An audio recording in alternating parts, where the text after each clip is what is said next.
BIC episode number 129. On this episode, we have our darkness correspondent, Eric.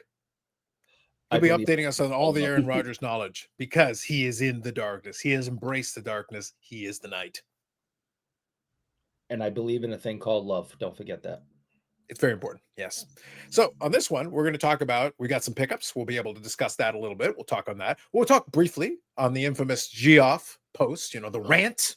It'll be brief. We're not going to spend too much time on it. Obviously, I already did a video on it on the channel, but we'll touch on a couple of things because my video focused on one specific thing. We'll touch on that. And then for the conclusion, we are going to talk the hockeys. Yes, we must talk the hockeys, but we'll have a little bit of fun with it because for those of you like myself who enjoy the Schadenfreude, there was a lot of Schadenfreude to be had.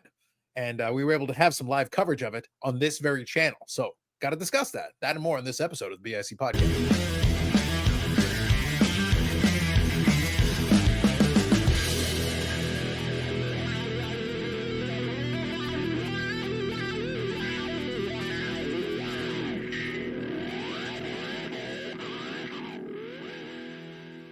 Yes, under the watchful eyes of Brett Favre.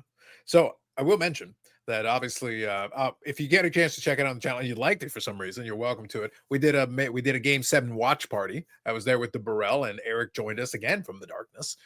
So we actually hung out. I will say, like, we were talking about it kind of after the fact. I enjoy doing those things. Obviously, I did them during the football season. They're kind of fun. And a Game 7 seemed like a really appropriate opportunity. No promises, but I was kind of side conversation with Lapper, if any of you are familiar with him from YouTube. If he ends up doing anything like that for the Stanley Cup final, there's a possibility we may discuss. We may end up doing a little simulcast thing on there. It'd be kind of fun to do. I enjoy them because if I'm watching the game anyway, and I'm just going to be in the office watching the game while I'm doing other stuff, I'm more than willing to sit and BS during it. It's like having people there at the bar with you and kind of chatting while you're watching the game because the game's on, of course. But look, there's stoppages in play. There's stuff going on. There's replays. There's moments to discuss. That's where it was kind of fun. And also, given the heightened local tension here, I knew it was going to be interesting to see the stories that came out of it. So that's the reason we took advantage of it and had some fun with it. So if you did join us for that, appreciate it. Some really good comments. So I appreciate everybody that joined in, and even Eric from the darkness. Yeah, still recovering from LASIK surgery and little mistake that the doctor made by cutting my eye with one of the tools. Dramatic reenactment, just like this, just in the eye. It's been a very uncomfortable few days, but hopefully things are heading in the right direction. Now, Eric, on the scale of discomfort, are we talking about? So let's do a little scale of discomfort. Okay. From the discomfort, are we talking about people discovering the full extent of your appreciation for Emmanuel in space discomfort, or are we talking about Mitch Marner having a conversation with somebody outside as he tries to get the newspaper this morning? Oh, I'm definitely going with Mitch Marner trying to get the newspaper this morning. That had to have been uncomfortable. Yeah, it's like let's not just turn back, walk back to I don't need the paper. There's nothing in that paper he wants to read today. He literally, and this is the first time ever that I've heard this man say this. He said he would have ate mayonnaise. It's true. If it took the pain away. He said he would have slathered himself in mayonnaise if it would have took the pain away.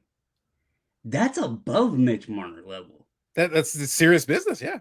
Yeah. Friday and Saturday, if they told me that doing anything with mayonnaise would have made that anything, anything, I would have done anything to make that pain go away on Friday and Saturday.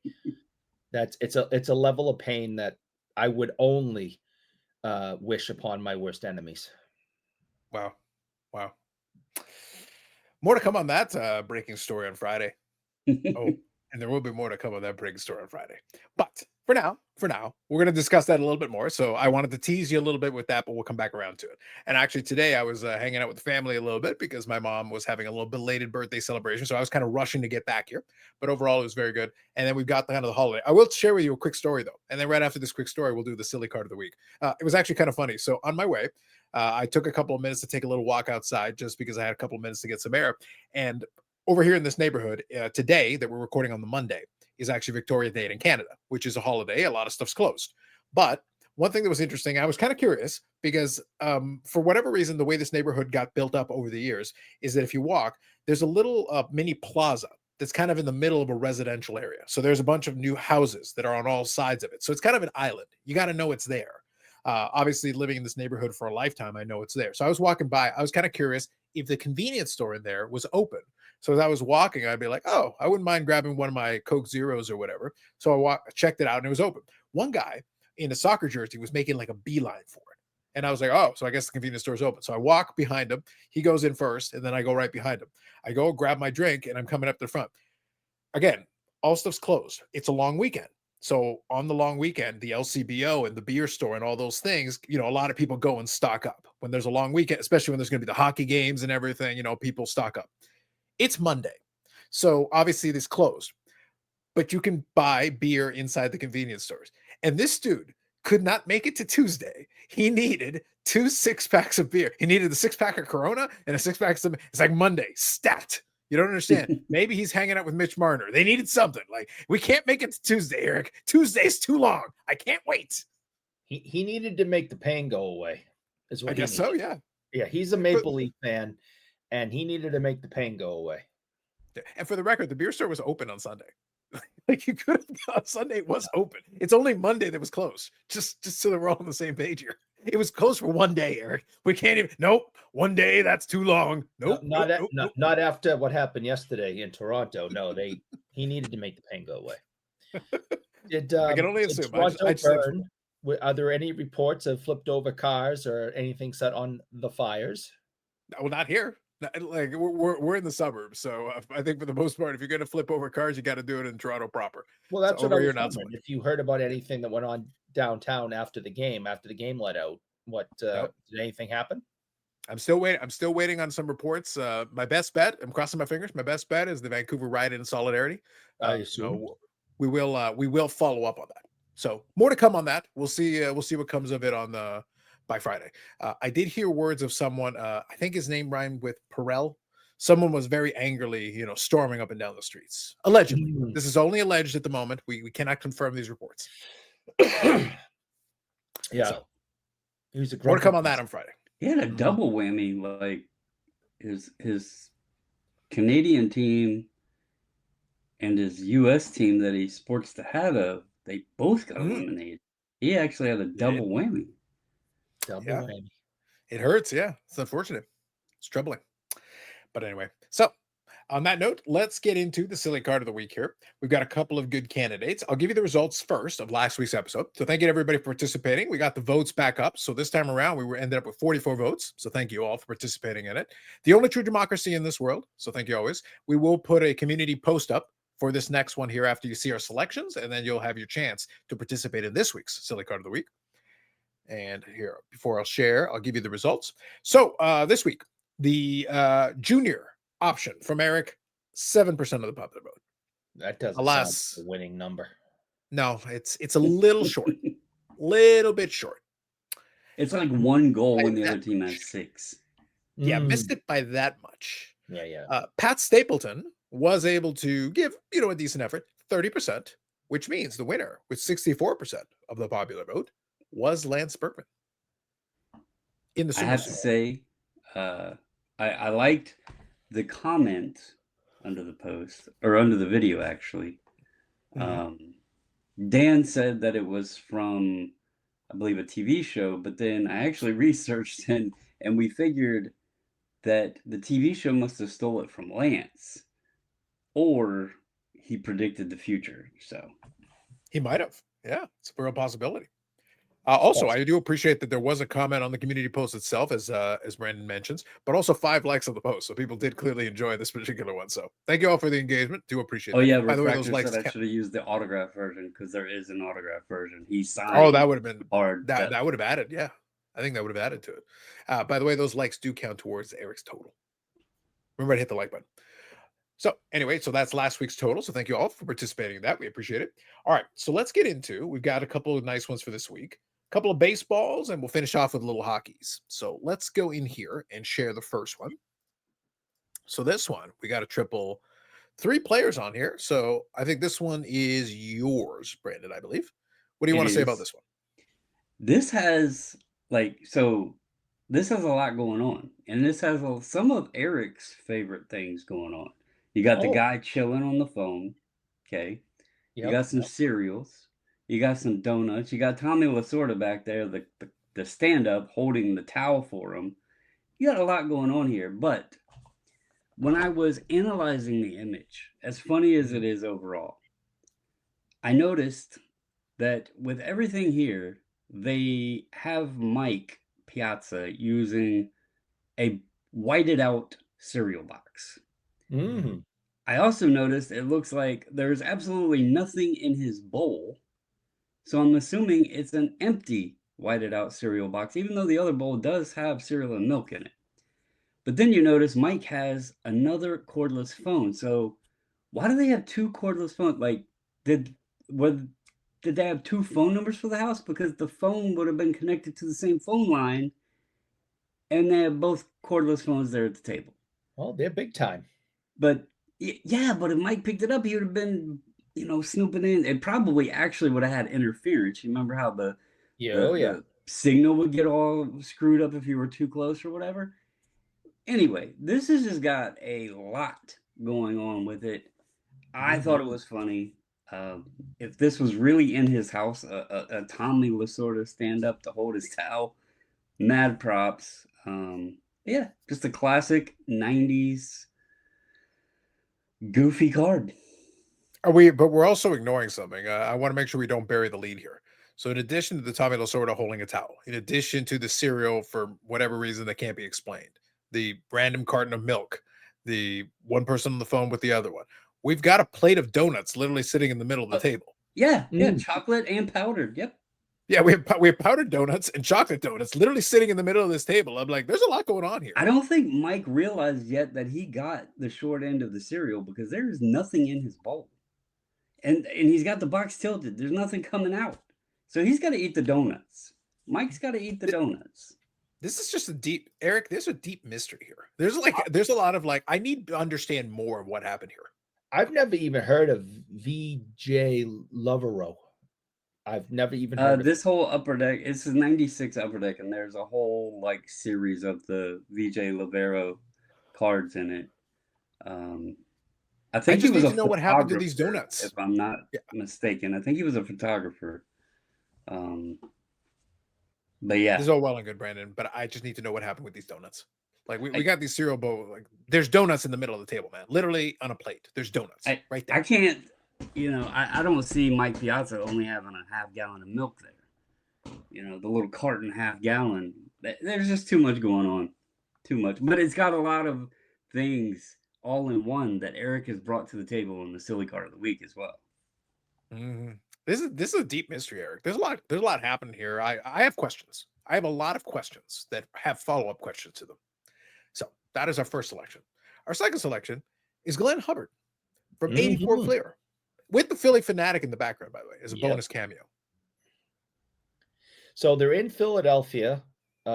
He plays for Atlanta, and he's got a giant boa constrictor, python, anaconda. I'm not really sure, but this guy isn't named Jake. Usually guys that name Jake that are athletes are usually called Jake the Snake, right? This guy's Glenn Hubbard. What the hell does that have to do with the giant snake? But he doesn't seem to be afraid of snakes. He seems pretty happy to be hanging out and playing with it. I don't know what this snake has to do with the Atlanta Braves. I don't know what it has to do with baseball or this man's name being Glenn Hubbard. The snake doesn't seem to fit.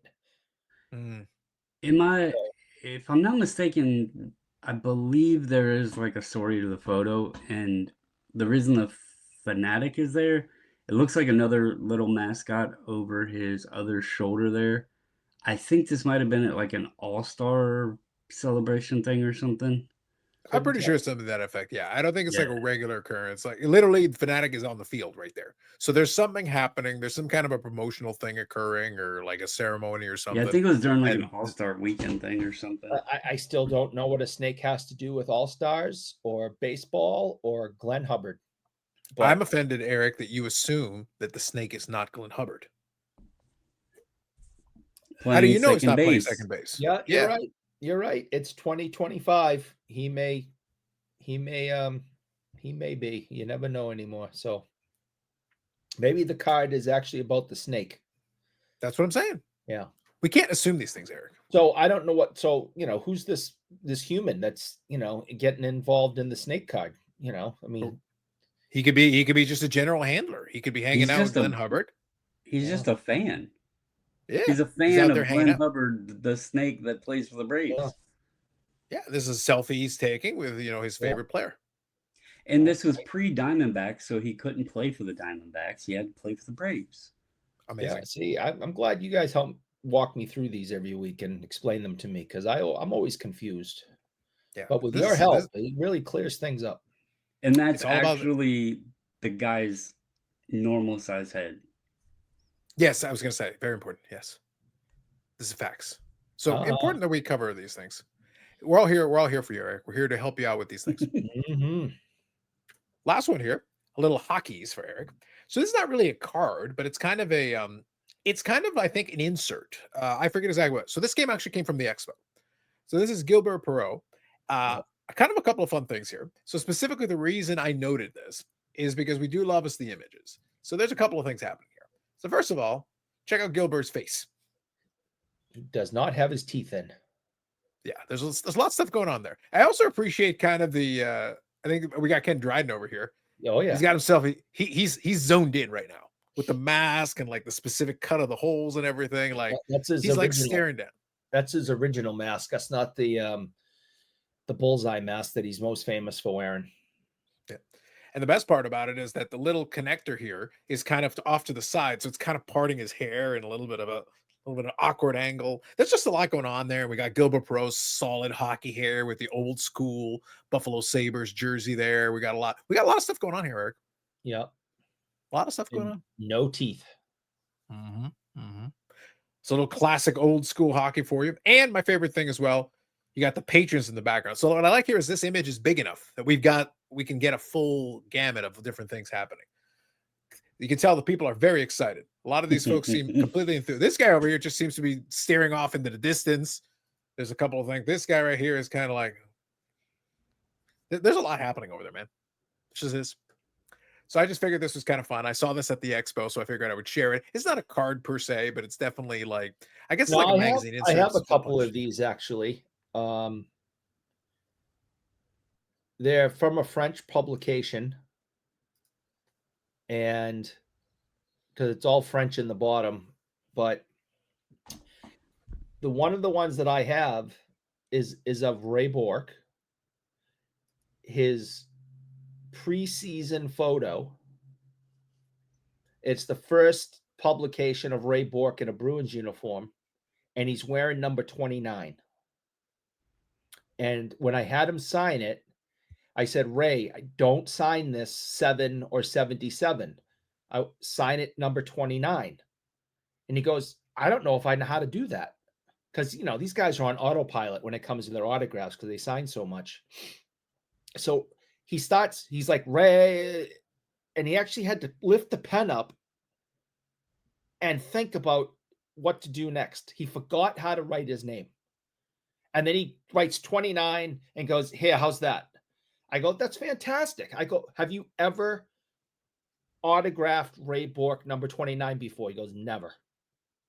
This is the first and only time I've ever done it. So, and it's from this publication. So I have seen these.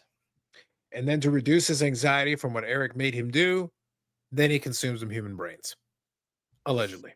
So there you go. So I'll zoom in on this because I do enjoy Gilbert Perreault's expression. I like the expression and the Ken Dryden thing. I do appreciate it in here. I figured this image itself was worthy of it.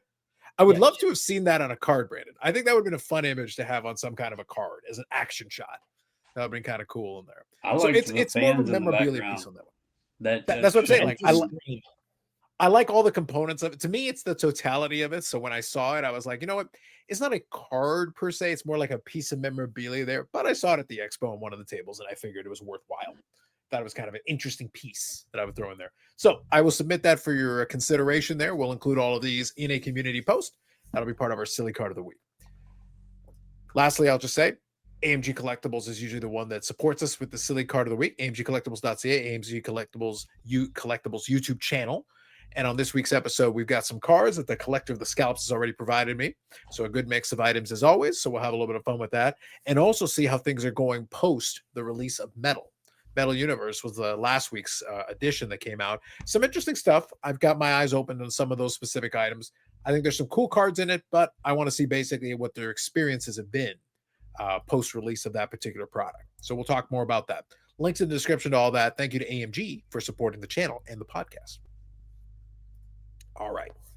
So I think what I'd like to do now is did have a couple of fun items come in. So what we can do, if you'd like, I know Eric has one. I know Brandon has one that came in that was coming in the mail. So why don't I do this? I'll start off, and I've got a handful that I'll share. But I'll start off, and then Brandon, if you'd like, you can share yours. Eric can share his, and then I'll share the second one here for it, and we can do that. First one here is actually kind of a fun one. This I was able to get last night while I was doing that watch along. So I was able to get this on the Fanatics Collect auction. So rare these days that I actually win something on Fanatics Collect, but I figured I'd take a shot at it, and I was able to be victorious on it. So appropriate with the corner there, picked up a 1998 Fleer Showcase Legacy Collection, Brett Favre. So nice. Legacy collections are the out of 100, which is a nice one. I did get this one great. This one is graded in a PSA 8, which I appreciate because there's a lot of backdoor copies.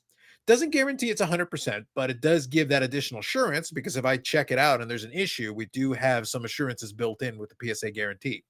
And it looks like it is a newer, it looks like it's a lighthouse holder on it as well. So we do have, and the numbering and everything seems to match up. It's got the name on the back and the foil, which is one of the things you're looking for. So overall seemed pretty good. I was able to pick it up for a price that I could live with. So I don't get to pick up too many Brett Favres anymore, but it was nice to be able to actually get my hands on one and actually win one in an auction for the first time in a bit. So that's a fun addition there. Excellent. So Brandon, I think you were successful in your endeavor to pick up a card, and you've got it in hand now. Yeah, I'm still waiting on another one to come in that is in postal limbo, but I was able to get the Mikko Rantanen. It's labeled there, as you can see, 16 SP Authentic, 2015 update, sign of the times rookies inscription. It has the Hot Wheels inscription and the hand numbering out of 15. So when Mikko obviously was doing his thing and he had the hat trick against Colorado in the Game 7 and everything, you know, Dallas has tied him up, long-term deal now. I was kind of holding off because I've talked about I like collecting the guys in the uniform of the team that I enjoy. But as my wife said, well, you're not going to be able to get a rookie of his in a Dallas uniform. And so I was shopping around and I had this as one of my candidates as possible that I was going to, try to make a play on. And the seller had actually sent me an offer on it. And I was still holding off, shopping around, trying to look at all of his stuff and decide which one I really wanted. And then when he scored the third goal of the second hat trick, I was like, okay, screw it. I really like that card. I'm going to pull the trigger before somebody else buys it. It's only a pop 2 in PSA. Obviously, there's only 15 of them with the hand numbering. The other one's a 9. This is an 8, but I don't really care about that. So cool to get that one. And then, like I said, I do have another card I'm waiting on still. It's an hour away, the last time it updated tracking. But that was on the 17th of May, and it still hasn't made it here. So nice. It's making a long journey. Taking the scenic route. I like it. Now, Eric, you were able to pick up something as well, I believe. Yeah. Because I'm old, as we all, like to remind me, I was old enough and able to watch every, realistically possible Celtics game in the 80s and watch Larry Bird's entire run from his rookie year all the way through 92 when he retired. And a lot of basketball fans and definitely Celtics fans will say that the 86 Celtics are the greatest basketball team of all time. So I want to get an autograph card of the starting lineup, which would be Larry Bird, Kevin McHale, Robert Parrish. I have those, but I don't have Danny Ainge or Dennis Johnson. So I decided to go looking. I tracked down a DJ card that may or may not be in my collection at some point. But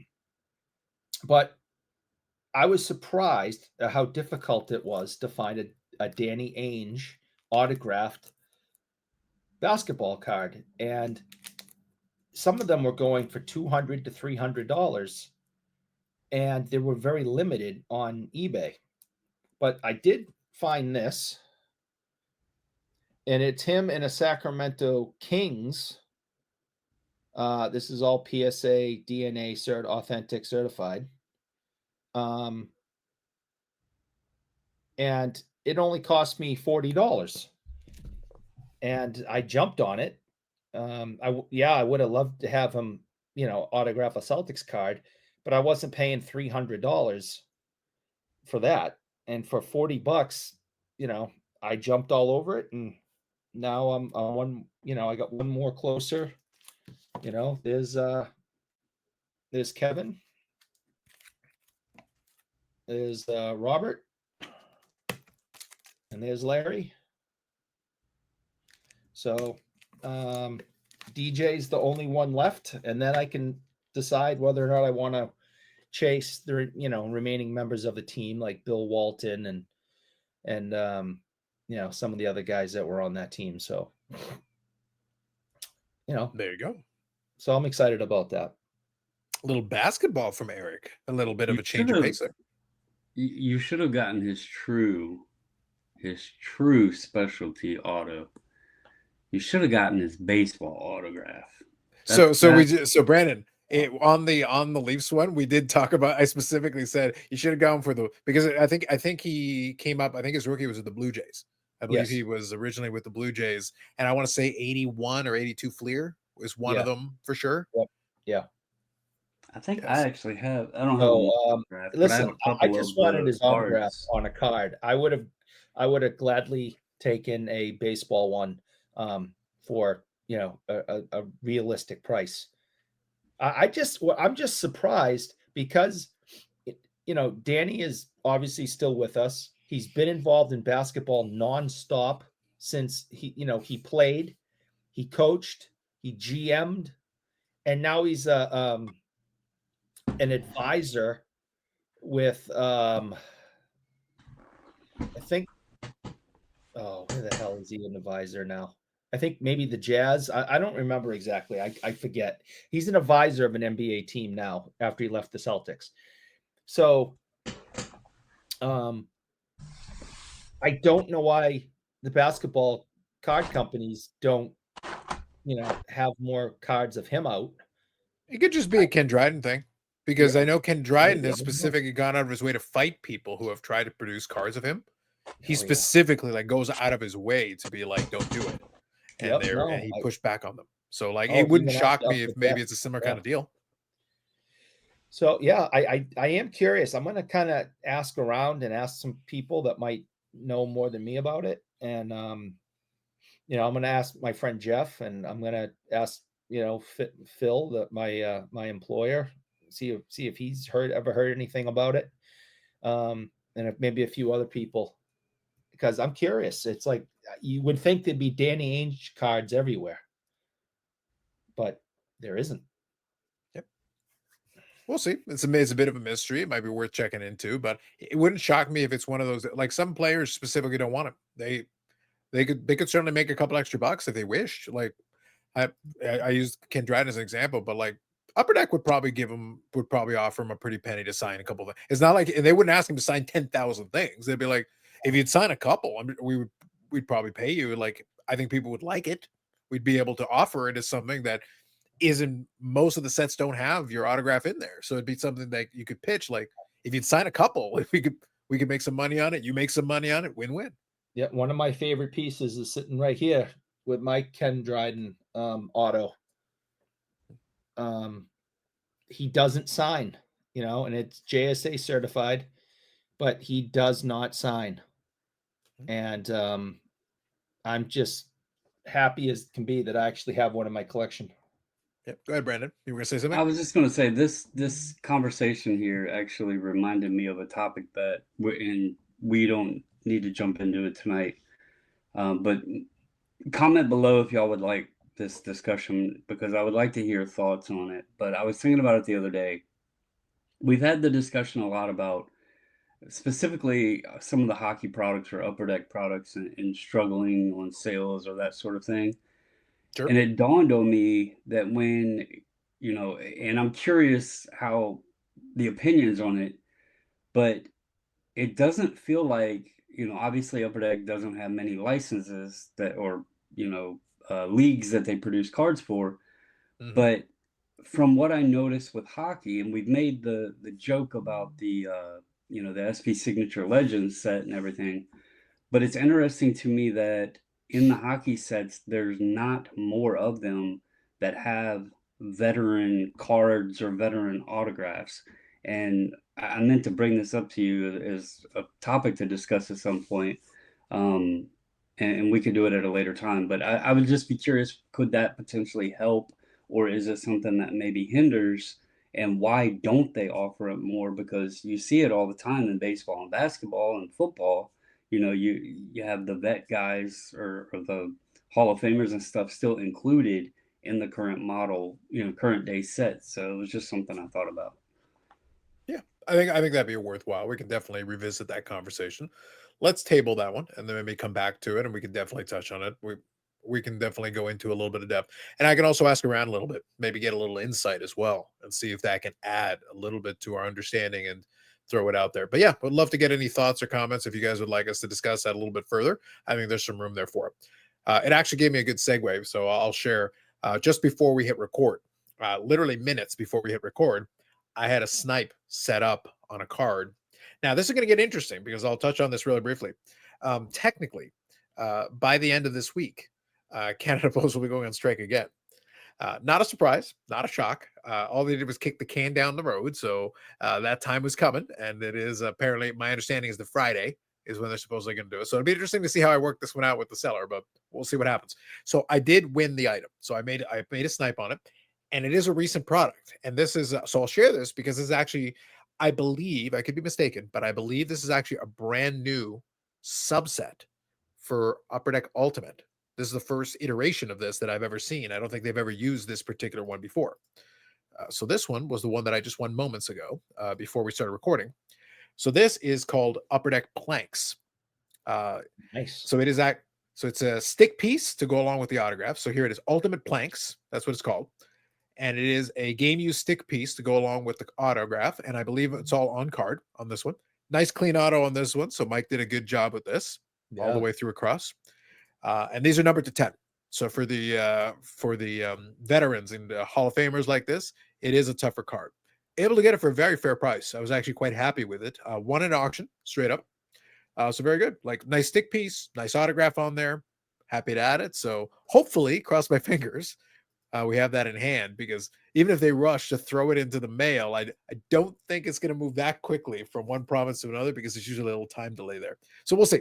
I guess we'll see how they want to approach this. I've already noticed that some of the sellers, I actually had Amazon deliver me a package, and sometimes they do use Canada Post and sometimes they don't. But this package was actually delivered to me by FedEx. So I was like, huh, okay. Well, reality is, if they can come to like an agreement on like a bulk, they're going to deliver. Pure Later is still going to do its job. FedEx is still going to do its job. Some of these other couriers are still going to do its job. There is some business for them for if they want to do package deliveries for stuff like that. So we'll see exactly what ends up happening with it. I'll be curious. I don't know how it is up in Canada, obviously, with FedEx, but with as much as I ship out, and FedEx now has the contract here with USPS. It used to be UPS had it, and UPS was relatively cheaper than FedEx. Now it's the opposite. I actually find sometimes on certain things I ship, FedEx is cheaper to do than USPS, and it's the ground FedEx ground economy, I think is what it's called. And basically Yeah. what it is FedEx takes it the long haul, and then the post office does the little, the end route of it, but it's much cheaper. So I don't know. It's something to look into. I don't know how it is up in Canada, but maybe it's competitive enough to, or close enough that y'all could maybe work that out. Yeah, it'll be kind of up to the seller because if I was them, so this is something that I have to. It's just a consideration from my end. I sell the odd item on eBay, not all the time. The truth is, there are services. So I won't spend too much time on this, but because most of you probably don't care too much, but there are services that can do last mile delivery. Is basically what Brandon was talking about. But the way it works is that, so say for example, I needed to get a package to Eric. Now I could use a courier. Obviously, a courier will deliver it. That'll work. But alternatively, I could use a service like what's called Chit Chats. That's a company that operates out of here. But what they actually do That's how this is they'll came. take the package. What's that? I said that's how that came. I had never heard of it. But Exactly. So what happens is Chit Chats had your package, and I was like, "Who the hell is Chit Chats?" So what happens is they have their own tracking number, but what they do is they'll take the package and basically walk it across the border, and they'll hand it off to USPS and get a tracking number from that as well. So in reality, you're circumventing. You're basically removing Canada Post out of the equation and putting it in such a way where it's still. So for certain stuff, if you absolutely have to, like I could totally get a package down to the States with tracking and everything. It will work. It requires me to use a third party to kind of make it happen, but it can be done. So that is going to be an option that will be available. It's just my preference would always be, if I'm going to do that, it's going to be for a package that's worthwhile. For a small item like 15, $20, I'm probably not going to want to do that. So I'm a little iffy on that. So I have to think about that one. For bigger items, like whatever, I can take it over to them and have them do it for me, and that should be fine. And it'll still arrive within reason to the kind of the normal timeline that you would expect. So we'll see. We'll see how folks adapt. We'll see how long it lasts. Last time around, most people didn't notice because a lot of people don't get mail anymore. So realistically, the only thing that happened was they got less flyers. That's all that happened. Wait, I'm not getting flyers in the mail. Oh, I didn't notice. That's about it for most people because a lot of people don't get letters anymore. So the average person isn't noticing one way or the other. So we'll see. We'll see if that is impactful. Like for me, when I'm using ship my cards and stuff like that, I'm not going to notice because if I'm having those items shipped over there, well, I'm having them send it to me by FedEx. Well, guess what? That's still going to get dropped off to my door. So it's good. Business as usual from that perspective. So for me, it's going to be like that. But this one is in Quebec, just a province over. So we'll see. We'll see how they have to work that one out. We'll find out how this seller wants to do it. They're at least an experienced seller. 8,000 feedback. So we'll see if they come up with something that makes sense. Regardless, I'm happy to pick up a province over, but a world away. A world away. I might just have to have Yannick personally hand deliver it. That might be the play. Might just be like, Yannick, let's go on the SS Express, and bring me some more stuff that we can send down to Eric. We'll get it all by Chit Chat so that he can have more stuff. Eric needs more stuff in his place. Oh yeah, he better bring a really big truck when he comes because he's got a lot of stuff. Oh, could get it very exciting. But yes, so that was a fun pickup. So literally, as we record this, I won that less than an hour ago. So there you go. So that's a fun pickup. I like the card though. I will say I like the design on the card. I think it's well done. So we'll see. Hopefully I'll have it in my hands sooner rather than later. Now, let's talk briefly on this one. I did a video on Geoff Wilson's latest rant. As Brandon kind of alluded to when we were talking before we hit record, my focus on it wasn't actually what Geoff said. I'll be honest. I was laughing a little bit because obviously a lot of people have responded to it already. Victor did a video on it, which I think was very good. If memory serves me, I'll leave a link in the description to Victor's video. I know a bunch of folks have already seen it, so I think he did a good job breaking it down from his perspective. I know some other people have had response videos to it. I see some podcasts are talking about it. So this is the one that has made the rounds. My whole angle on it was really simply that it's an attention grabbing thing. Like you start off with the word rant right in the title. The thumbnail is designed to basically, push buttons as much as possible. And even the script that was used in it was, what's the most antagonizing way that I can give my thesis, right or wrong? What's the most antagonizing way I can do it to kind of push your buttons and get you to react? Well, mission accomplished. A lot of people did respond to it. But on the actual topic itself, it was interesting checking out the comment section. I went through it in that video where I looked at it. Some people agreed, some people vehemently disagreed. I think the truth is somewhere in the middle. I know Dustin did kind of his middle of the road thing. That was his response. I think Neo did kind of one in there. It really comes down to this.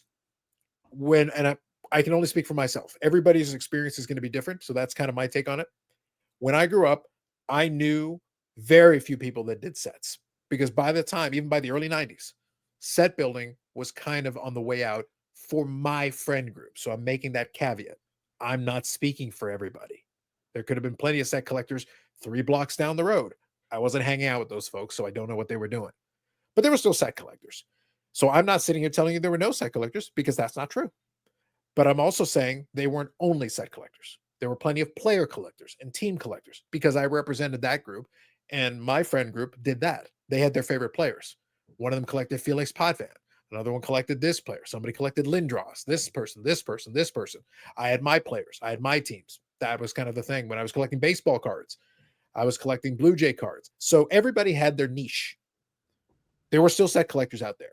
I'm not saying no, but they were starting to get phased out a little bit, and people were specializing. And then as time went on, it became more and more specialized. The set builder became less and less. It became more, even some of the player collectors got phased out as one of ones, and some of these tougher things became, but people found all these little niches. The point, though, is the whole title was, has gambling and all this made collecting dead? Well, no, it hasn't. We're still collecting. We literally just had a segment where we talked about cards we picked up. Collecting is clearly not dead, but it does require you to recalibrate how you want to approach it, because all those things, the gambling and all those aspects of it, they're all true, and you can let it ruin your experience if you wish, or you can adjust yourself accordingly. So anyway, that's my high level thought on it. So that's me actually addressing the original thesis instead of the actual type of video that was made. But Brendan, you got any thoughts on this you want to share?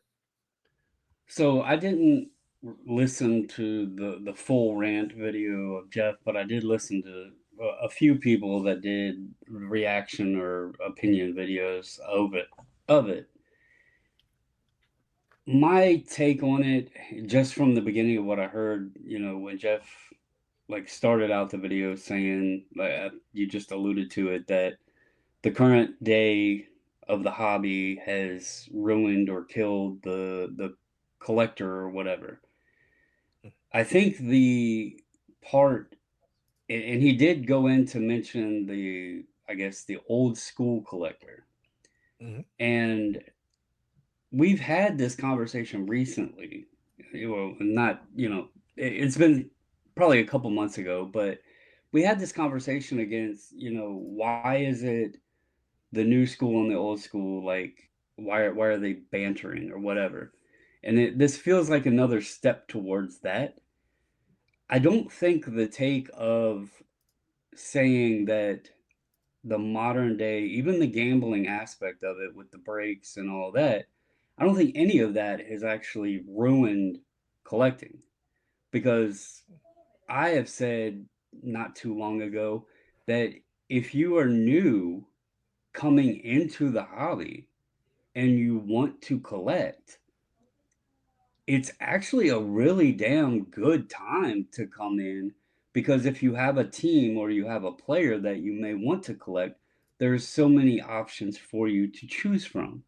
Now, Mm-hmm. it doesn't mean that you're going to be like the old school and be able to obtain everything, but there is enough assortment there to keep you busy, keep you attached to it, that and there's so many options, both high level dollar and low level dollar, that it fits a wide range of people. So would I say that the today has killed the collecting? Heck no, because most everything, actually everything that I've bought this year would be considered modern or ultra modern cards.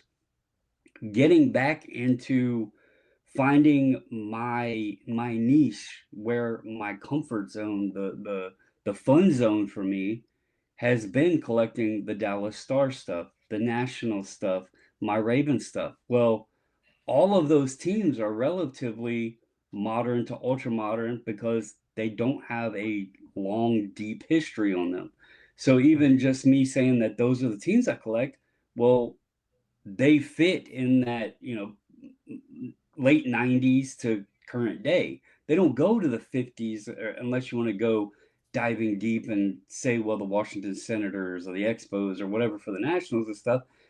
But overall, they're right here in that 30-year window, right?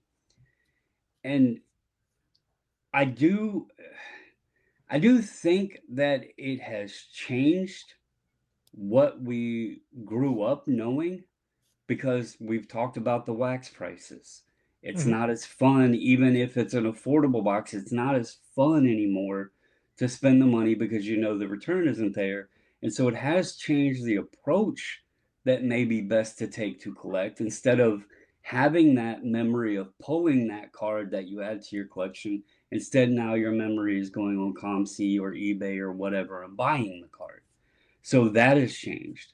But, breaking was another way that benefited collectors too. You said you collected the Blue Jays. You could go on and buy the Blue Jays on a break, and you were only getting the team that you wanted. So you were saving money and getting your guys. But it has progressed into the slot machine. I'm not going to deny that all of that has changed the scope of the costs, the scope of the numbers. When we look at some of these ultra modern cards and we're like, how in the hell is somebody spending 6 figures on this guy that hasn't done anything? That's crazy.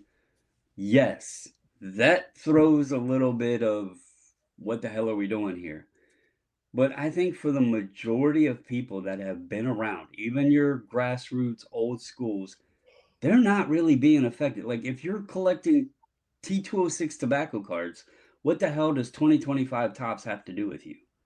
Nothing. Like, you're in your sandbox and these guys are in theirs. It's completely different. So, I wouldn't say this often, but, and I didn't hear the full video, so I can't, 100% put a stamp on it all. But I can see where Jeff's coming from. If to argue or debate that it hasn't ruined collecting.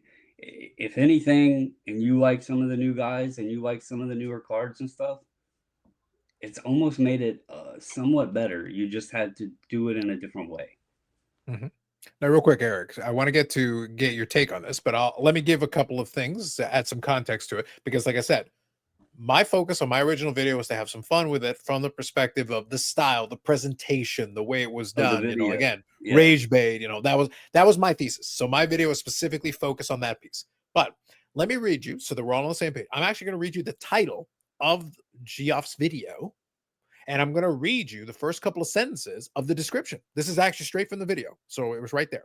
So title, rant, and then it says, chasing hits and flipping is not killing collecting. Let me stop for a second. I agree with the statement. No, chasing hits and flipping is not killing collecting, because we literally just had a discussion about us collecting. So clearly it hasn't killed. Now, one thing that I'll say, depending on your situation, maybe some of those things hurt or kill collecting for you. And maybe that's the case. Maybe if it really bothers you or it affects you in some disproportionate way, maybe it does. But I can speak for me. Does it kill collecting for me? Clearly not. I clearly don't care. It doesn't bother me in the least. For Brandon, we're literally chugging along here. We're moving our way. Yeah, Eric goes and gets his Danny Ainge card. Like, it's not stopping us, really. And if I just stop there, though, so Brandon, real quick, all I'm saying is, if I just stop there and don't say anything else, you want to argue with him, you can argue with him, but the statement itself is not ridiculous inherently. I mean, I'm going to read the first.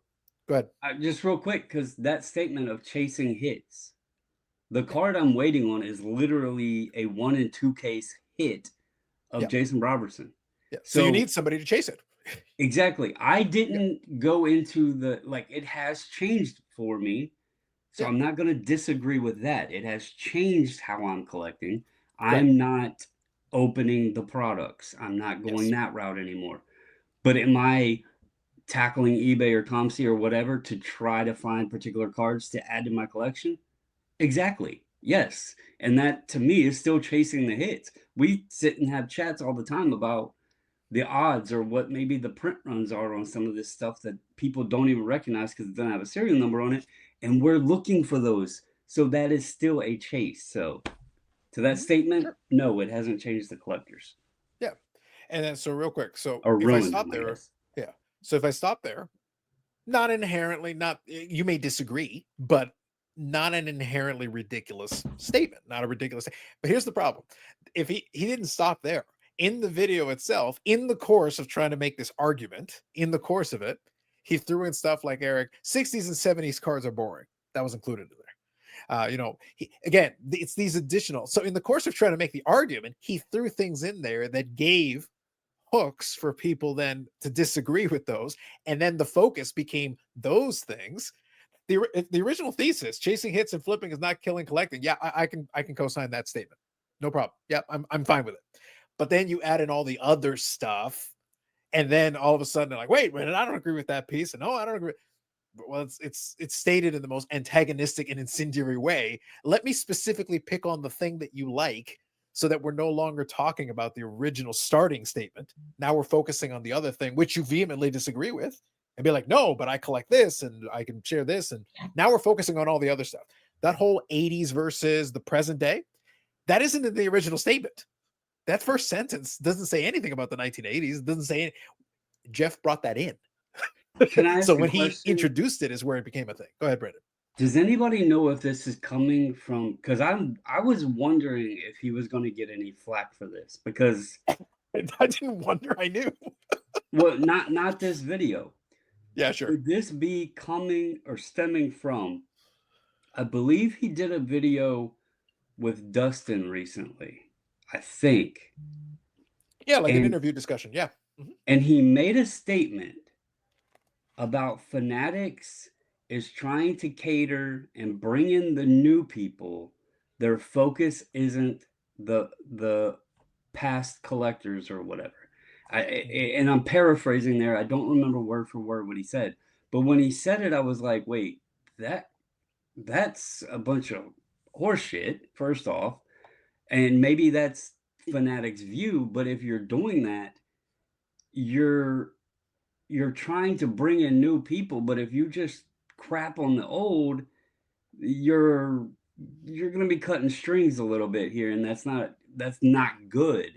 And the way he said it, so I'm wondering if part of this video was from feedback or flack from that statement. I don't know, but I will say when I heard that statement, it did like ruffle my feathers, because I'm like, that doesn't make much good business sense. You know, you want to hold on to your longtime customer as well as try to adapt and bring in new customers. You don't want to just say, piss on you guys, we want the new and, you know, the new and young or whatever. So but he did make a statement in the Dustin video that I'm just wondering if ties into this whole thing.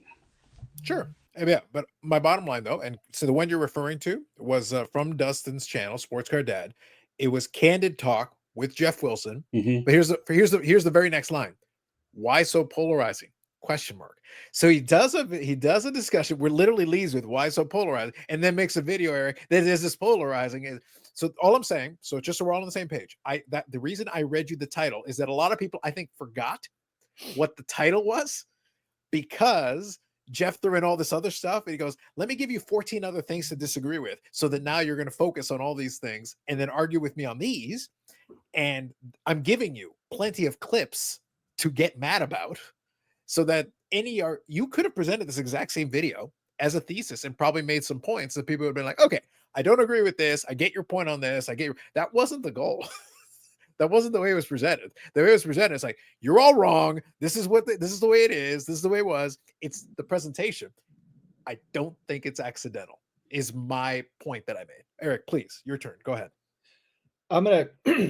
I agree with everything you guys said, so it's no sense repeating all that. So I'm gonna kind of go in a different direction and try to keep an open mind when I'm saying these things, because I do think you may agree or slightly agree, but try to keep an open mind when I start talking. No joke, not sarcastic, completely truthful. I am saying Geoff Wilson is the true GOAT of this hobby. Wait for it. Keep going. Wait for it. I'm going to keep going. I'm not being sarcastic. Okay. We are 5 years from the pandemic, which had the biggest boom this hobby had ever seen. Blew the 90s boom out of the water. Millions upon millions upon millions of dollars, which has traded hands in the last 5 years, more than any other 5-year period in the history of card collecting. In the last 5 years, thousands of people tried to be, quote, influencers, jumped on eBay, started podcasts, had YouTube shows, went on Instagram, had Facebook accounts. Thousands. There are hundreds left. This guy dominates the entire platform. He has the biggest YouTube channel. He gets the most reactions. This guy farts and thousands show up to smell it so they can tell you whether or not they like it or dislike it. And then they go on their YouTube channels and podcasts and tell you about it. Nobody has had this type of impact in this hobby ever. He is the Howard Stern of this hobby. Whether you like him, whether you hate him, whether you think he's smart or an absolute doofus jackass, he is the GOAT. He has put his money where his mouth is. He has invested millions of dollars into business, into advertisement, into promoting himself, his brand. He's tried different business ventures within the hobby. Some have failed. And he continues to show up. 5 years into this guy does a YouTube video, and everyone who's left is responding to it. No one gives a rat's ass what I have to say.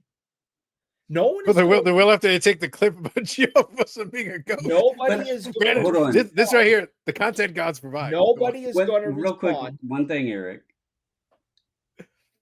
Because we've had this discussion about content and views, right? Yeah. So Carlos mentions Geoff's title and that everything about that video was intentional. Victor also mentioned that Geoff has a team that works up, whether it's scripts or the editing, all that stuff, right? He's building a show. Yeah. And why does all of the people, when he farts, come to smell it to go then do a video? Because they know people is going to come and watch it, because the algorithm is fueled by drama.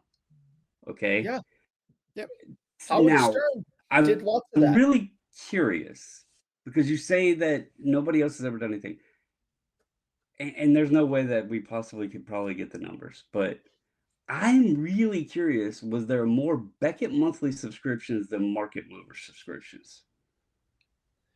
I think at the apex, way more Beckett. Like at the apex. Does anybody care what Jim Beckett really has to say, other than veterans in the hobby who collects vintage and the old guys? Eric, you're listening. They're not listening to Sports Card Market Insights every week. Like, what are we doing? Nobody cares.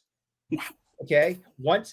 Listen, the guy. Rated. He's turning full heel on us. He's wearing the dark sunglasses. It's Jim over. Beckett did, okay, and it was awesome at the time, was he got that price guide out, especially in 1990, where it went, really exploded during the boom. It was a huge part of the boom. It pushed the boom. It was awesome. And I give him high fives for that. My most favorite Christmas gift for years was the big Bible Beckett price guide. Okay. Other than that, he sold the company and the company went to shit. So other than a price guide, what did Jim Beckett do for us? Does anyone still talk about him? In the last 5 years, during the biggest boom in history, what did Jim Beckett do? He was on a Sunday morning show with 5 other guys, with one guy sitting sideways the whole time. Whoa. He's okay. Brandon. He's taking it on Uncle Rich. So whoa. Did they give you steroids to help your eyesight, Eric? No, Brandon, hold on. Pause. Like everyone on the screen, pause. Everyone pause. The opinions expressed are those of Bougie Eric, Sanderson DeOr on Instagram, not necessarily those of Dr. Carlos, because I'm Carlos, or Brandon Bobbles and Ball Carlos. I just need to make that abundantly. Brandon, I am not taking ownership of this. Eric I didn't say a damn thing. He's got his goggles on, and he sharpened up his shovel, and he is just scooping the shit. And tonight. I'm not saying, listen, I'm not saying I don't listen to Geoff Wilson. I don't subscribe to his stuff. I've never given him a cent. But you just said he's the GOAT. No, he is. There's no question. But not for me. He does nothing for me, but for this hobby, he is the engine that drives it. Everyone wants to go see what Geoff has to say, and then everyone's going to go make a video over it. Eric, see now Dan's Vintage Baseball PC is going to dislike you. See, before it was you with Dan, and now it's Dan with you. Man, nobody listens to this podcast, and then 20 people go off and do a YouTube show about it. Maybe they might now. I was going to say, fine, great, because maybe we need, if we cared, which I know that deep down we don't. If we really wanted to push our product, right, and become real influencers and get our names out there, we would have more content like this and make sure that there was stuff for people to argue about and to go out and make videos on. But we don't care. We're only doing this for fun. Geoff isn't doing this for fun. He wants to be number one. He achieved it. He is number one. And clearly 5 years into this, he is still number one because we're still talking about him and he doesn't know what our names are. Wow. Brandon, I might have to get off my lazy ass and clip some of this shit. Some of this shit might have you got your work cut out for you. This could be shorts, reels. I have no use for anything. End of year reviews.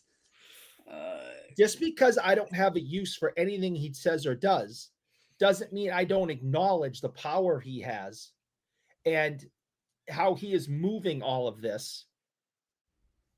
It blows me away that yet again, here this week, everyone's talking, not just here, but in other places, everyone's talking about Geoff Wilson. Next week, guess what? Someone's going to be talking about Geoff Wilson. There'll be comments made and other people's, Instagram accounts and YouTube videos. Geoff Wilson. He is the Howard Stern. Like him or not, hate him or not, think he's smart, think he's an idiot. He is the GOAT. Nobody has ever done what this guy has done. This is the biggest boom in history, and he came out the other end number one. Scandalous. Truly scandalous. I rather enjoyed that. I got to be honest. Like I feel like we've peaked right there at that very moment. Like Eric, congratulations to you. The content gods are pleased. I can hear the choir, heavenly choir of the content gods singing. Keep an open mind. So I asked you guys to keep an open mind and listen to what the true message was. What did I say that was wrong? If you disagreed or you think I'm way off, tell me what I was wrong about. I don't think I am. I believe everything I said. I was not being sarcastic. It was not shtick. It was not to be funny. This guy came out of nowhere 5 years ago, and he is number one. The question that I have now, and I feel it's a valid question that I should ask here. I'm curious if the LASIK and the knife to the eye has given you this vision. Like, is it like an Oracle situation? Have you gained powers? No, No I'm laser tired of hearing eyes. the guy's name, to be honest. It's really more aggravation of like, I got to listen to this guy's name again. Why Brandon, in the world does everyone I'm liking care where what this is guy going, has you know. to say? I don't care what he has to say, but everyone cares about what this guy has to say. Well, good for him. Good for him. He has put himself in a position where everybody cares what he has to say. Everybody reports on it. Everybody fights about it. Everyone blogs about it, makes videos about it, makes fun of him, supports him, hates him, loves. This guy is going to bed every night laughing, especially at the haters. He must, I bet you he loves the hate more than he loves the love. He must laugh his ass off every night that he lives rent-free in all those haters' heads. Wow. Wow. So I just went to find the video. It's been up for 5 days and it only has 5.6 thousand views. That, I mean, that's not blowing it off the charts there. And he also did that video on his Geoff Wilson show channel, not the Sports Card Investor channel. But what I found interesting, Brandon, that was actually part of the point that I was making, was that again, every move aspect of it is intentional. If he wanted to max out the amount, if this is such an important message that he actually felt like he needed to deliver it, if it was that important, if he was being sincere about trying to do it, he could use the bigger platform. The bigger channel would be the place to put it if it's so important. What's funny is, and I don't know if this video is similar because I haven't watched it. 2 weeks ago on the Sports Card Investor channel, he did a video titled, "Why Do Collectors Hate New Things So Much?" So it feels like maybe he did that one, got some comments, and then flipped over to the other channel, did this video, plus maybe combined some with, like I said, that little comment from Dustin's interview thing. I don't know, but I was going on looking at what his sub count and everything was, and then what his views were. I mean, he has a decent average view. But it's funny because we talk about how big this hobby is and how many, you were talking about how many thousands of people came into it and everything. And you go to some channels that are in other niches on social media content, YouTube and all of that. And Jeff's channel is minuscule compared to some of those. So it's kind of funny. Like if the channel was so about huge, he's not a YouTube goat. He's not a YouTube goat. All right. Yeah. He's not that kid with the blue hair that gives away Ferraris or whatever that my daughter likes. All right. The kid with blue hair that gives away Ferraris, obviously. Yeah, the Fortnite guy, Mr. Ninja, Mr. Somebody, Mr. Beast. Yeah, right. He doesn't have blue hair. Goats. He's the hobby goat of all time. That is my point. He is the hobby influencer goat of all time. Well, I think you got to stick to sports cards though, because if it was about the Pokemans, he's still a small fish. So let me ask you this: I'm sticking with what we're talking about. We don't discuss the Pokemans on this show because that's just wrong. Yeah, we don't have that kind of power. So wait, if he's the GOAT, yeah, I don't know what would be like. We go chicken and the egg. I don't know what would be GOAT, and then but you mentioned the 5 years ago thing. Everybody blamed Gary V for the boom. But you're saying Jeff was the GOAT influencer. What is Gary? You even gave him credit to the boom. So I don't know, like what Gary V chicken egg. What do we got? GOAT and got me to come up with Poopy Pony. All right, so maybe Gary V's the GOAT because thanks to him, we now have Poopy Pony. See. All right, Gary V's a freaking joke. Nobody thinks he's the GOAT. He's not number one. Nobody cares what he has to say anymore. He embarrassed himself with all that V-Friends crap. All right. And it's foolish. But, you know, Mr. Market Movers is still here, putting stuff out on a routine basis, getting thousands of people to watch and listen, and hundreds more to then comment and make videos about it. Nobody else has done that. No one else is doing that. So until someone comes and blows his numbers out of the water and puts even more money into this than he has in the last 5 years, he's it. Like it or not. You know what, Eric? You're right. He is hobby goat influencer. I still have it sitting here. I'm waiting for it to pay off like I was told. It hasn't worked yet. I still have it sitting here right in, like you have your Ken Dryden auto. I have my Will Greer optic rated rookie color match right there. And I'm listening to the man. I was influenced. I actually pulled that, by the way. That was a joke. But I've got it here. I'm waiting to cash in. That way I can get it up on eBay as soon as it's time to take off. Unfortunately, it hasn't happened yet. Could be any day now. Who knows? I'm waiting. So real quick, kind of following up on Eric. Actually, listen to that guy's advice. Anybody, if you actually listen to Geoff's advice, I can't help you. I actually pulled that, but it became a fun joke. So kind of following up on Eric's point, like he's right. We haven't seen heads or tails of Gary Vee. So here's Car Collector 2's last two videos. So you know, I hosted a huge trading event with Gary Vee at my card shop 4 days ago. By the way, that one has 10,000 views, so pretty solid. And then how sports cars changed Gary Vee's life forever. That was 9 hours ago. So Eric, you can go watch the podcast with Card Collector 2, where he talks to Gary Vee about some more V friends. No, that's Let's utterly go. ridiculous. And they must be in business together, because why the hell would you promote that? Gary Vee's been making his rounds. Well, V Friends now is Topps Chrome. So now it's now there's Topps Chrome V Friends. So there's a new edition. Thank you, Gary Vee, I now have Poopy Pony, and without you, I wouldn't have it. So thank you very much.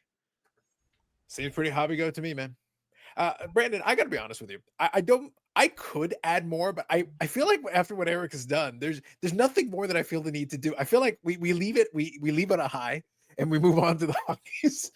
I'm gonna figure out how to clip the shit out of a bunch of stuff there. That there's some chef's kiss greatness right there somewhere out there. By the way, Eric, I hope you realize we're going to get some strongly worded correspondence from Dan's Vintage Baseball PC, and I'll be like, point at Eric. Don't look at me. I didn't say it. Brandon, did I say it? Did I say Refractor it? will probably chime in. There's nothing Victor about might Geoff. chime in. And just we might get some comments on this one. I'm stating facts. I'm not even a supporter of the guy. I have no interest in what he does, says, or sells. He doesn't do anything for me. I'm a vintage hockey collector. He has nothing that I'm interested in. His opinions mean nothing to me. I've never given him a dime or taken a dime from him. So I'm just stating what I see. And what I see is he's number one after the biggest boom in history. And everyone talks about him in his videos. Eric, that makes him number one.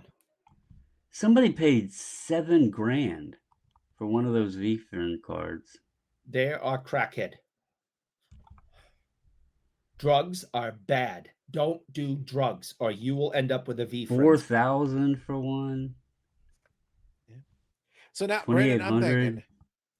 So Brandon, we can do this while the podcast is happening. So I'm thinking podcast title: Geoff Wilson, Hobby Goat ?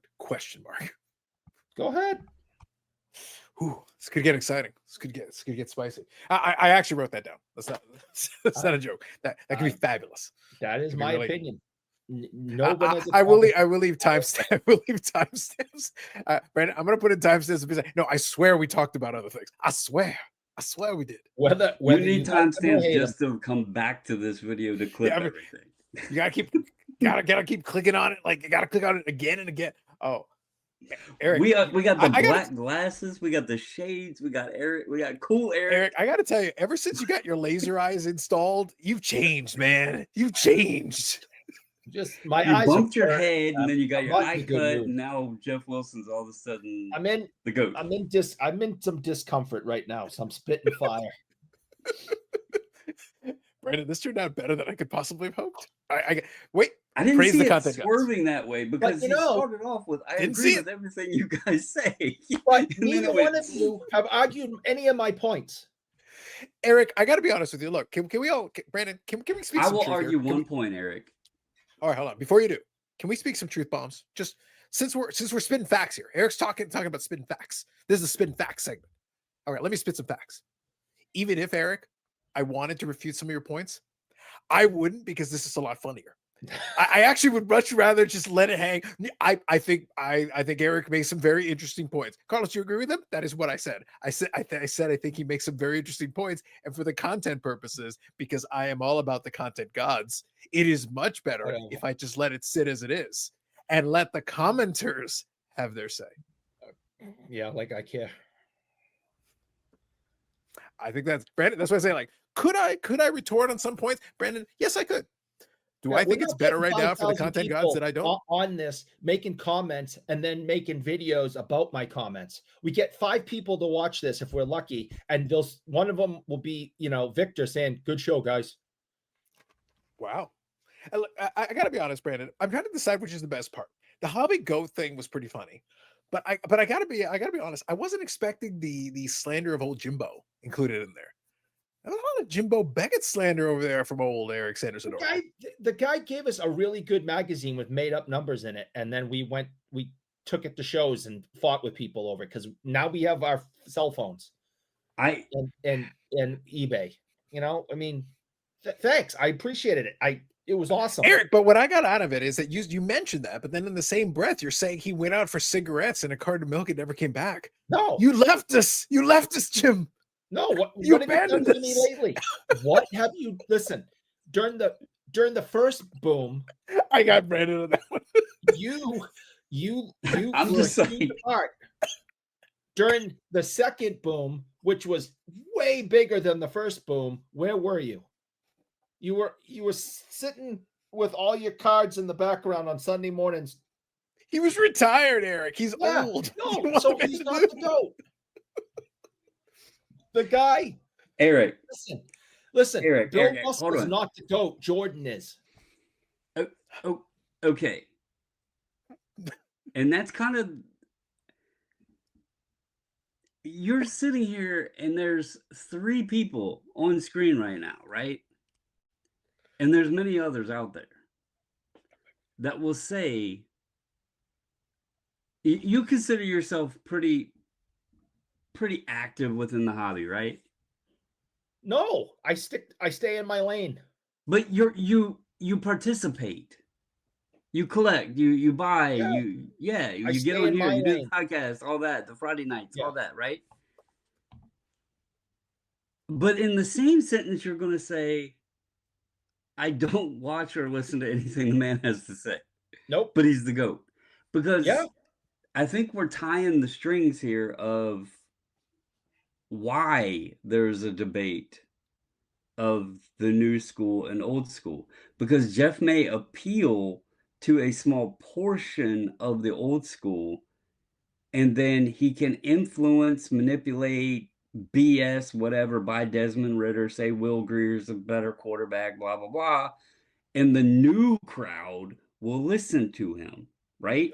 Yeah. But then you ask someone who, like, hears that being said, and they're going to say, that's the dumbest shit I've ever heard. Right. That's where that disconnect comes from, because Geoff has made so many bad calls. Yes. That has influenced people to come in and waste and lose money. Yep. And you're sitting here calling him the freaking GOAT. He might, hold on, let's rephrase this. He's the GOAT of hobby social media. I think you say whatever you want. You want to do that? I say influencer. You say social. It's the same thing. It's the same thing. Influencer will fall into that category. Okay, so he's. let me actually interject call something. It whatever you want. Yeah. Let me actually What he interject something in here. does, he's the best of all time. All right. So Eric, I'll start. I'm enjoying this so much, Brandon. I'm not gonna lie. Okay, look, hold on. I will interject one thing, and this is where I think Eric. I kind of understand where Eric's logic is going into it. I tried during my brief disappearance there. I tried briefly to like poke myself in the eye with this so I could understand fully. Like I gave it a shot. The superpowers. Yeah, I wanted to try to see if I could gain the power that he has possessed. So here's what I got. I think where his Howard Stern comparison, where I think this plays into part of his point. I won't go into the whole thing. There's a lot there. And his hatred for Jimbo is completely unnecessary. Like, it's ridiculous. But where I can touch the Howard Stern thing, I think is an interesting comp here, is because he's reached a point where this is where I would agree, where Geoff has reached a point where, and I said this during my video, making fun of the actual video itself and the portion of it, the intentionality of it. It actually doesn't matter whether his point is correct or not. It doesn't even matter whether he made the point well or not. It actually is irrelevant. It's in some ways it's better that his point was really poorly executed and it was well made, because it gave plenty of room. That's why I said earlier what the title actually says versus what was actually in the content of the video. In a lot of ways, it's better because it invites the people that will be like, yeah, no, I generally agree with part of that thesis. I generally agree with that, example you gave. And other people will latch on to 60s and 70s sets aren't boring. This. Either way, you got a reaction. The only way it would have been a bad video is not whether it's correct or incorrect. The only way it would have been a bad video is if no one cared and no one paid attention. And your point about views is valid, Brandon, but here's one thing I would say. I would rather have a video with 5,000 views that launch 30 reaction videos and a bunch of people arguing the point versus a 1 million view video that has 5 comments, 100 likes, and no one even paid attention to it. It just existed. If I'm just going to choose, I would rather, you're going to get more effective response out of it if you're not getting a ton of views, because hobby YouTube is small anyway.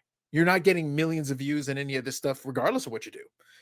But for a small video on a secondary channel, intentionally put on a secondary channel, not the main channel, it actually got quite a bit of response beyond it. And it got a lot of comments in the comment section relative to the amount of views. So the people that did view it, some of them commented 2 and 3 and 4 times.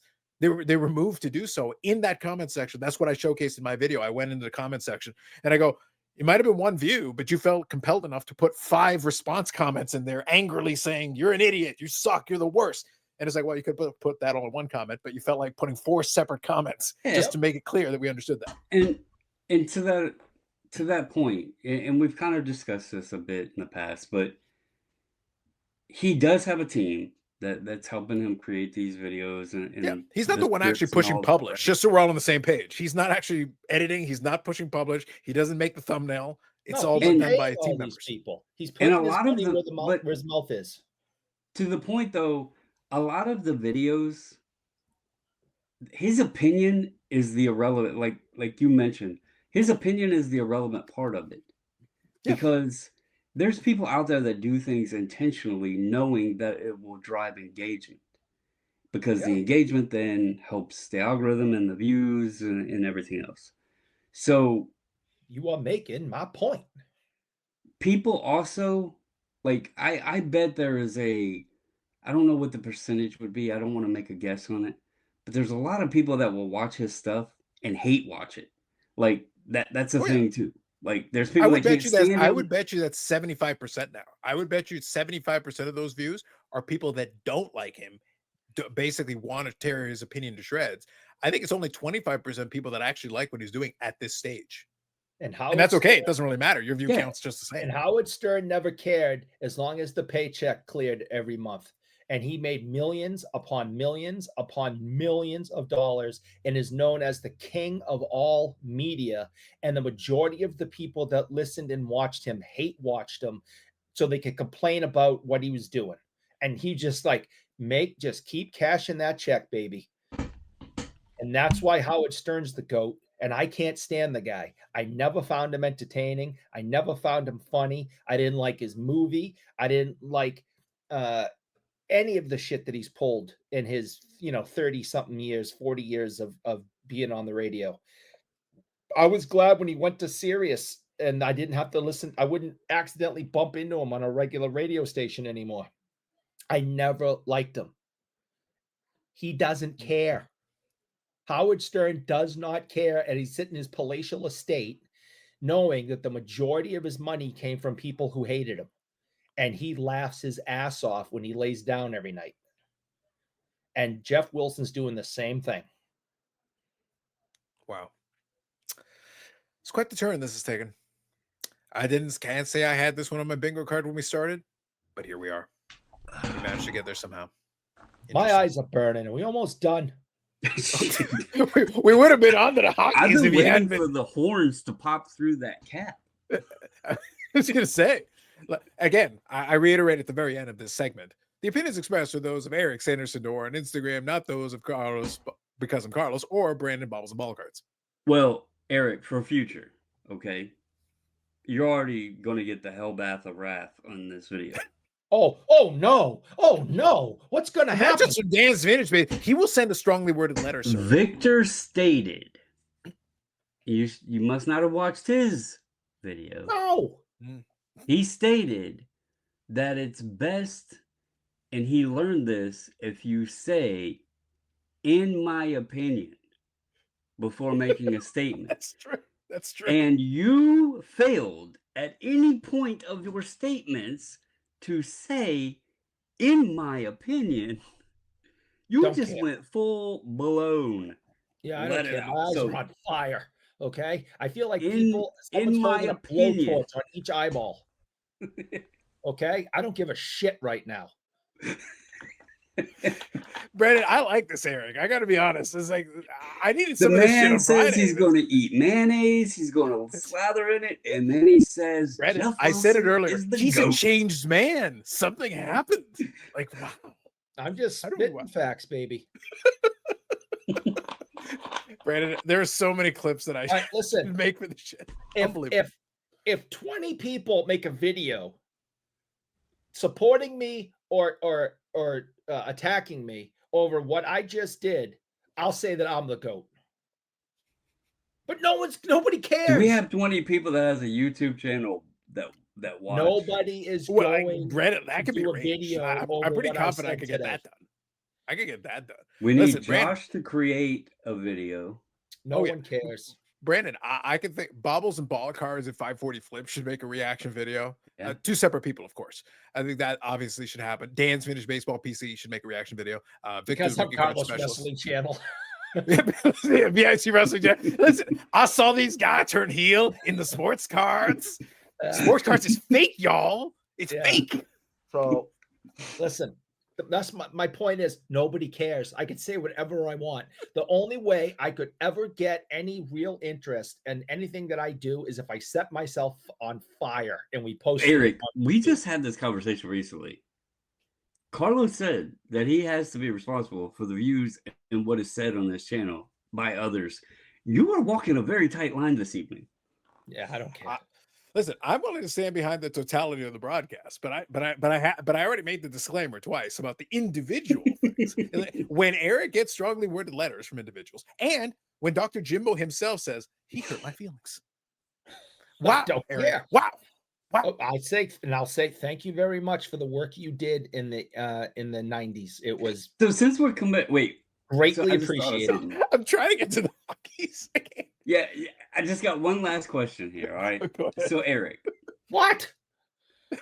To maybe get you out of the pits of burning hell. Don't get him out of it. Leave him in there. I don't care. Wait. This is good.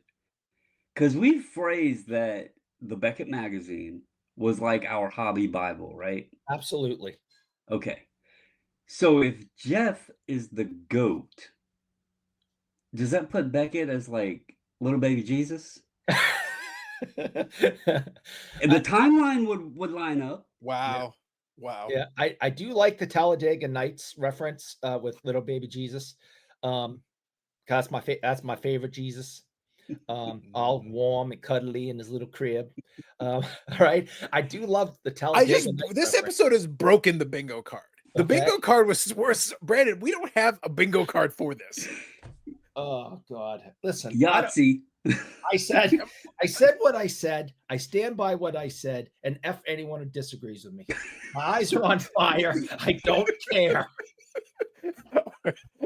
Eric, do you want to get some eye drops on your eyes before Brandon and I can start off talking about Dallas for a couple of minutes, if you'd like, before you start randomly taking on Jimbo while we're talking about the hockeys? Are they burning because of being stabbed or because you're crying, laughing at the silliness that is coming out of your mouth? It's not silly. It's factual. Brandon, the clips per minute on this episode is legendary. This is the stuff of legend on this one. Man. Yep. Brandon, even you on steroids cannot boast that level of clip. All right, Yeah, it's an hour 30. It's an hour 30 in. We're still talking about Geoff Wilson. I was trying to get to the hockeys. If you'd stop slandering people, Eric, I could move on. Geoff Wilson isn't talking about me. Maybe he should. No, because I'm a nobody. Did you hear that crazy son of a bitch call me the goat? Yeah, it's like that crazy bastard was right. I like that guy. He's from that Boston. I didn't He's even know they had goats in Boston. He's like, Teapot, you give this man a time slot every Monday night in prime He time. even has a sidekick with a stupid name. Come on. Wow. Whoa. Jesus. I mean, how ridiculous do you have to be? I'm not cutting any of this shit out. It ain't happening. It's too good. I'm sorry. Nope. I'm not taking responsibility for it. So y'all don't even at me. Credit. Don't even at me. Nope. I just give the guy credit. I'm not taking anything away from the guy. And that had nothing to do with your Teapot side swipe. He's catching strays. He had nothing to do with it. That's stupid. Teapot. Wow. That's dumb. Wow. Moving on. What's his real name? Is it like Bruce? I mean, what's his real name? Bruce Almighty. I mean, Teapot. Brandon, I gotta send Eric to get LASIK eye surgery all the time. This is the funniest he's ever been. I mean, give me a break. But hey, this isn't even Friday night. This is I applaud them. I congratulate them. I bow. They are number one. So they can have their little teapot, short and stout. All right. Whatever they want to do. Good for them. Good for them. They're number one. In context, this makes your whole steroid ramblings like tame by comparison. Like, damn. Whew. You got to step up your game, my dude. Number one. Moving on. I'm like number 6,849. They're number one. So good for them. So speaking of not number one, Toronto Maple Leafs blew a game 7. There's a segue for you. Toronto Maple Leafs blew game 7. Did a watch along with Angry McAngerson down there. He was a little calmer during that whole episode, but nonetheless, we watched the whole thing. I got to tell you. So speaking of, you want to talk about goatdom, right? We were talking about that whole thing. By comparison, just to put this into context, because again, niches, right? Niches and genres. I talk about that with the content side of things all the time. One YouTube channel. I talked about Steve Dangle and that thing before. They have a podcast network and everything they've done. His YouTube channel specifically, he does, and I showed the guys earlier, he does a post game after every Leafs game. He's been doing that now for 18 seasons. This is the 18th season he's been doing that. He started that in his parents' home, in his childhood room, kind of hanging out there doing it. And over the years, it's gone on for 18 seasons now. Well, the thing is, the most recent episode after this Game 7 elimination, I'm going to refresh it right now because I showed the guys earlier today. And right now, at the time that we're recording this, right now, he's got 248,000 subscribers on his YouTube channels. And this video has 328,000 views. That's how you do the contents. 248,000 subscribers, 328,000 views, 4,828 comments in that comment section. Talking about a single hockey team. It's pretty impressive. One hockey team, one hockey game. It's the most popular hockey team in the world with the most rabid fans in the world. It is. So, but the majority, there's a lot going on there. It is. But going into this, the majority of those comments are fans from other teams coming on to troll the defeat of the Toronto Maple Leafs. Yep. So it goes back to kind of our conversation of a couple minutes ago. It's not the fans who are driving the volume of the engagement. It's the people who are there like, the Leafs, the annual tradition, the Leafs losing video, the elimination video. Yeah. They're there to soak absolutely. in the Schadenfreude. Soak it in. And they're not number one with championships. They're not number one with wins. They're not the number one, in the league. But they are the number one franchise. They have the number one fan base. They have at one point the highest ticket prices, and the place is packed every single game. They get 5,000 people standing outside in all sorts of weather, watching it on the Jumbotron. They are the number one franchise in the National Hockey League. And again, you're going to have all these people. We talked yesterday about most of the people in Canada hate them. Why do most of the people in Canada hate Toronto? Because they're number one. Wow. And why does all the other teams in the league and all the other fan bases want to see Toronto lose? Because they're number one. They haven't won a damn thing since 1967, yet they're number one. So the comp I actually give all the time. So this is actually, I think you'll appreciate this comp, Brandon.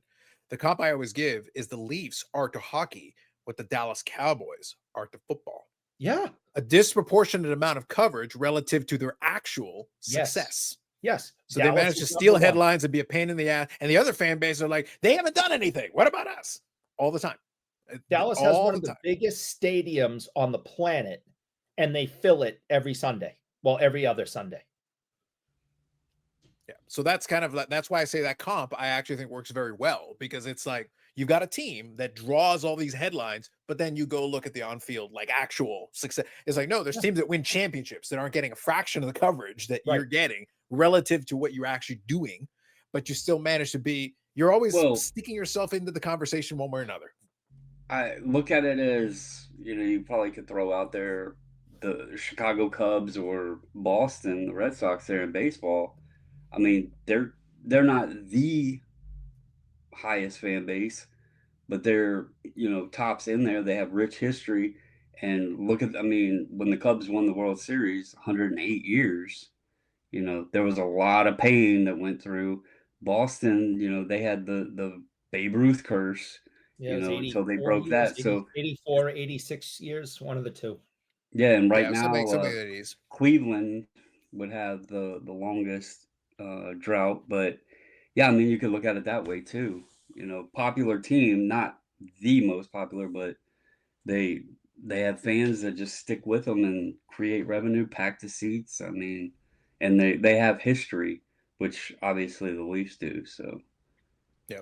So let's do this. In Dallas, and the fans for the Cowboys and the fans for the Maple Leafs, the fans expect a championship every single year. And anything but a championship sickens them. And they're tough places to play. They're tough places to win. And the expectations are championship or nothing.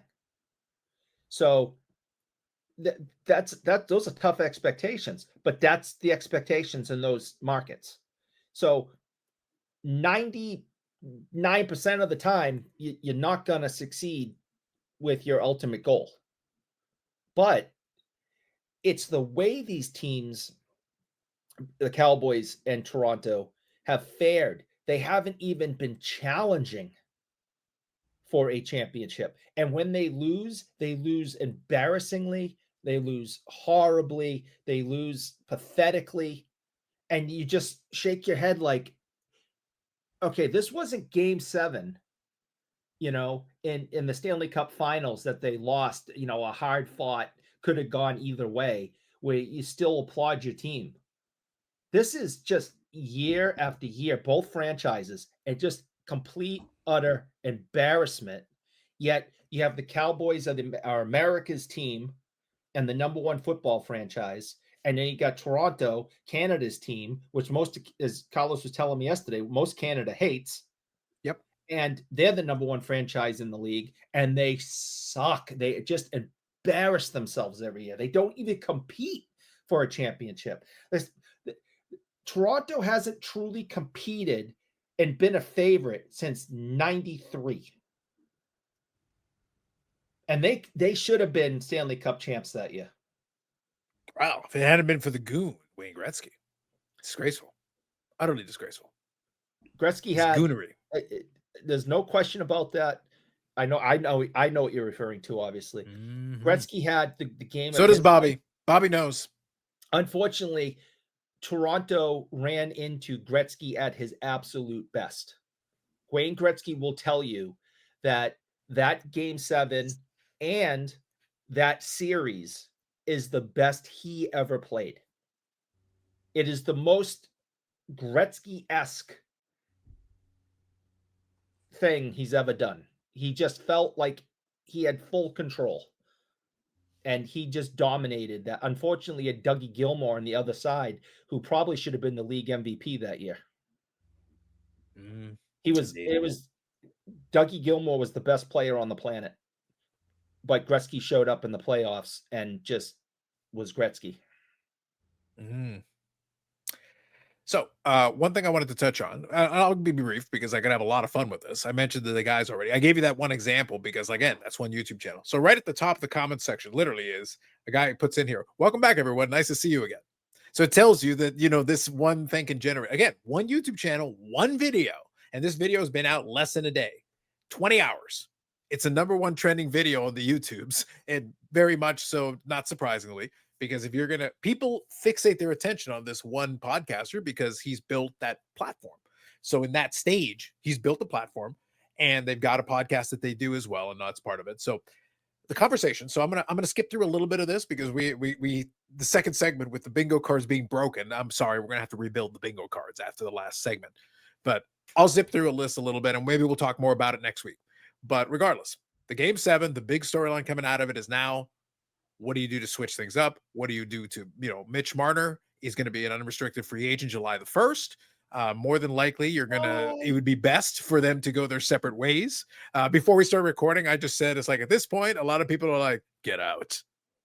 Get out. They were like Eric with his glasses on after, like, I get out. Geoff Wilson, go. Okay, calm down. Calm down. See what happens? He gets stabbed in the eye and loses his mind. Good Lord.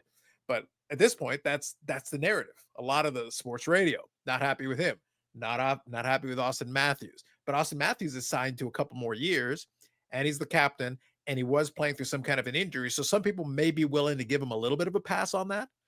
But Mitch Marner does not have any of that pass. He basically has to flee for the hills at this point. Strategically, it may be the strategery, maybe to run away, find somebody who will pay you what you're looking for, maybe get into a less pressure situation. So we'll see what happens with that. That'll be dominating the off-season conversation as we approach July the 1st. So it'll be interesting to see what happens there. But outside of that, the Panthers took advantage of the fact that they are a much tougher team mentally. They have the experience. They know how to get the job done. They kind of screwed around a little bit in game 6, but they were very confident. In game 7, I guarantee the Panthers had no doubts walking into the arena. Don't worry, we'll take care of business. And early on, they were dominating. I think it was 25-0 in shot attempts. Yeah. Right at the beginning of the game. 25-0. Nada. Goose egg. Well, you can't score if you don't have shot attempts, Brandon. Whether they go through as clean shots or not, you will not be able to score a single goal if you cannot register at least a shot attempt. That's like the starting point. Shot attempt would be good. So just throwing that out there. Complete embarrassing. It was so embarrassing. As I said yesterday, it's like the coach in Letterkenny. It's effing embarrassing. Kick a trash can. Well, you have to think Florida, they had it easier. Even though you would think going into the visitors' building, game 7, you would think there would be more pressure. And I believe Toronto also was a 1 seed. So you would think, they had everything going for them. But I think really Toronto probably had more pressure because of all the getting knocked out, the failures, the disappointments, and then they're coming into their building in a game 7. So Florida probably just went out there and just played hockey, and Toronto was probably in their heads. Yep. Now, we'll say this kind of as a last thought before we move on to the other side of the bracket.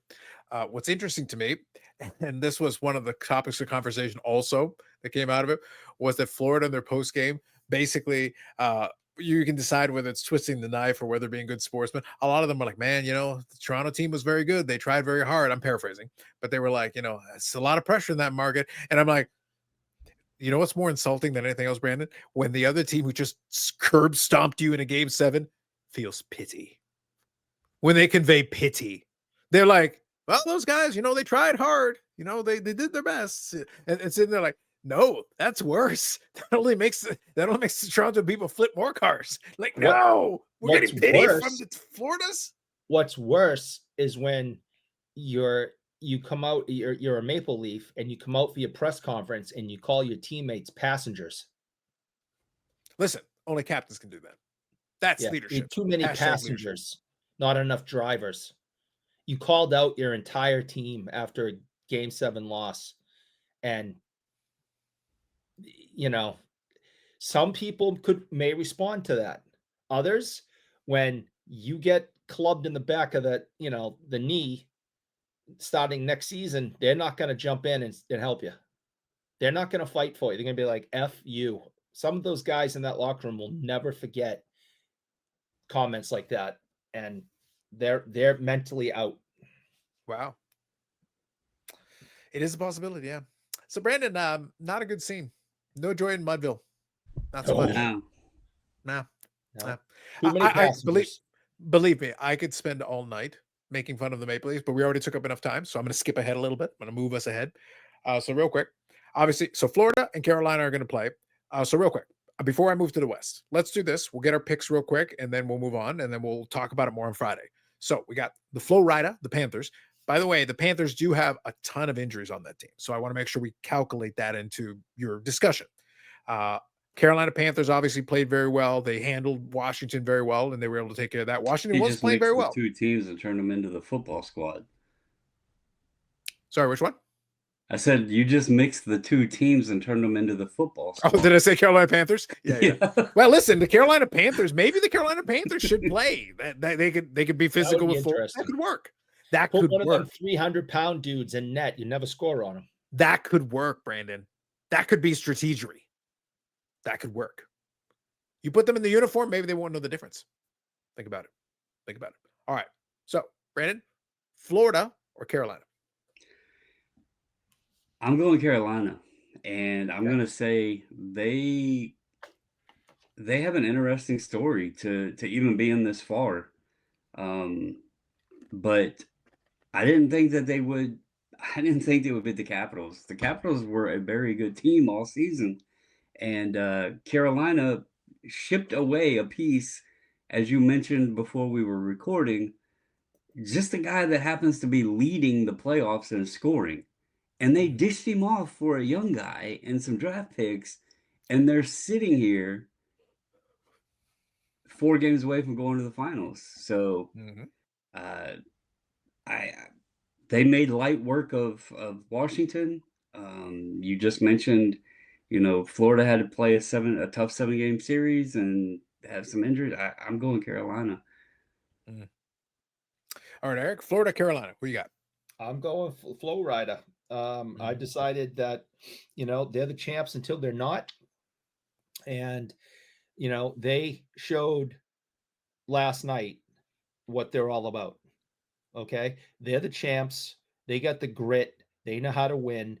They came out in the hardest building to be a visitor in the National Hockey League, and dominated from the second that game started. That was amazing. That was absolutely amazing. So I'm going with Florida until somebody can knock them off, and I don't think anyone's gonna.